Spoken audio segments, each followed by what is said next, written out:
नमस्कार दोस्तों, स्वागत है आपका हमारे यूट्यूब चैनल इनके सर हिंदी वाले में। मैं इनके सर आपके बीच एक वीडियो लेकर आया हूं जो प्यूषम भाग 2 का चैप्टर नंबर 5 संस्कृत भारत महिमा से जुड़ा हुआ है। तो चलिए बिना समय गवाए वीडियो को स्टार्ट किया जाए। अगर आप इस चैनल पर नए हैं तो कृपया सब्सक्राइब करें। सृष्टि के आरंभ से ज्ञान विज्ञान शिक्षा संस्कृति धर्म राजनीति आदि के क्षेत्र में समुन्नत रहा है। इसे धरती का स्वर्ग कहा जाता है। विश्व के प्रथम ग्रंथ वेद की रचना यहीं से हुई है। इसी विशेषताओं के कारण भगवान भी भारत में ही अवतरित हुए हैं। वाल्मीकि एवं व्यास आदि ने इस देश का गौरव बढ़ाया है। इस देश की रचना भगवान ने अपने हाथों से की है।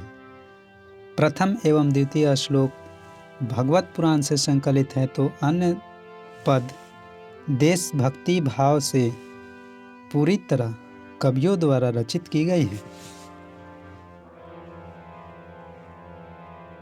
भारत महिमा का प्रथम श्लोक गायन्ति देवा किल गीतकानि धन्यास्तु ते भारत भूमि भागे स्वर्गा पवर्गा अस्पद मार्ग भूते भवन्ति भूया पुरुषा श्रुतवात। दोस्तों, कवि यह बताना चाहते हैं कि प्रस्तुत श्लोक विष्णु पुराण से संकलित तथा भारत महिमा पाठ से आधारित है। इसमें भारत देश की विशेषताओं के बारे में कहा गया है। यह देश धरती का स्वर्ग के समान माना जाता है। कवि कहते हैं कि यह भूमि स्वर्ग तथा मोक्ष प्रदान करने वाली भूमि है।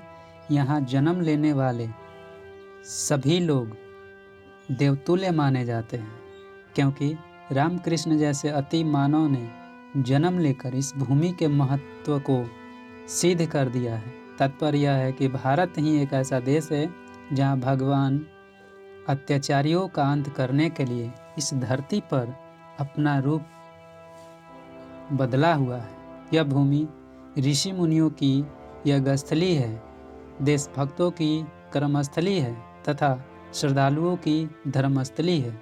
अतः हमें मन वचन तथा कर्म से देश की आन मान शान की रक्षा के लिए हमेशा तत्पर रहना चाहिए। द्वितीय श्लोक अहो अमीषाम किमकारी शोभनम प्रसन्न येषां स्वीदुत स्वयं हरि यर्जनम लब्धम नृषु भारत ताजीरे मुकुंद सेवोपीकम अस्पुहाहीना। दोस्तों, कवि यह बताना चाहते हैं कि प्रस्तुत श्लोक भगवत पुराण से संकलित तथा भारत महिमा पाठ से आधारित है। इसमें भारत देश की महानता का वर्णन किया गया है। कवि का कहना है कि भारत ही ऐसा देश है जहां भगवान भी जन्म लेने की इच्छा को प्रकट करते हैं। इस देश में जन्म लेने वाले मनुष्य धन के पात्र होते हैं, क्योंकि वे श्री हरि की सेवा के इच्छुक होते हैं। जिन लोगों ने यहाँ जन्म लिया उनमें स्वयं भगवान भी हैं। उन्होंने मानव रूप में अवतरित होकर यहाँ की भूमि को पवित्र बना दिया है। इन्हीं विशेषताओं के कारण देवता इस देश का गुणगान करते हैं। तीसरा श्लोक इयं निर्मला वत्सला भारत भूमि प्रसिद्धम सदा भारतम वर्ष मेतत् विभिन्न जना धर्म जाति प्रभेदे रिहैकत्व भावम वहंतो बसंती। दोस्तों, इस श्लोक में कवि बताना चाहते हैं कि प्रस्तुत श्लोक हमारे पाठ्य पुस्तक भारत महिमा से संकलित है। इसमें भारत देश के विशेषता का वर्णन किया गया है। विद्वानों का कहना है कि भारत ही एक ऐसा देश है जहां विभिन्न जाति के लोग आपस में मिलजुल कर रहते हैं तथा एकता को हमेशा बनाए रखते हैं। तात्पर्य यह है कि भारतीय निष्कर्ष जो छल कपट है उसको त्याग कर दयावान बन जाते हैं। यहाँ के निवासी जो व्यक्ति हैं वो शत्रुओं का साथ छोड़ देते हैं और आपस में मिलकर भाई भाई बन जाते हैं तथा देश पर आई विपत्ति को मिलजुल कर सामना करते हैं। इसी सब बात से कवि कहते हैं कि इसी देश का विचार का नाम भारत है। इसी विशेषताओं के कारण हेनसोंग, फाहियान आदि विदेशी यात्री भारत में घूमने के लिए आए हुए हैं। अतः हमारा देश एक प्रकार का ऐसा बगीचा है जिसमें तरह तरह के फूल लगे हुए हैं और शोभा बढ़ा रहे हैं। चतुर्थ श्लोक। विशाला स्मदिया धरा भारतीय सदा सेविता सागरे रम्य रूपा वनय पर्वत निर्झरय भव्य भूतिवरहिंती भीरेशा शुभा चापगा भी। दोस्तों, इस श्लोक में कवि बताना चाहते हैं कि प्रस्तुत श्लोक भारत महिमा पाठ से लिया गया है।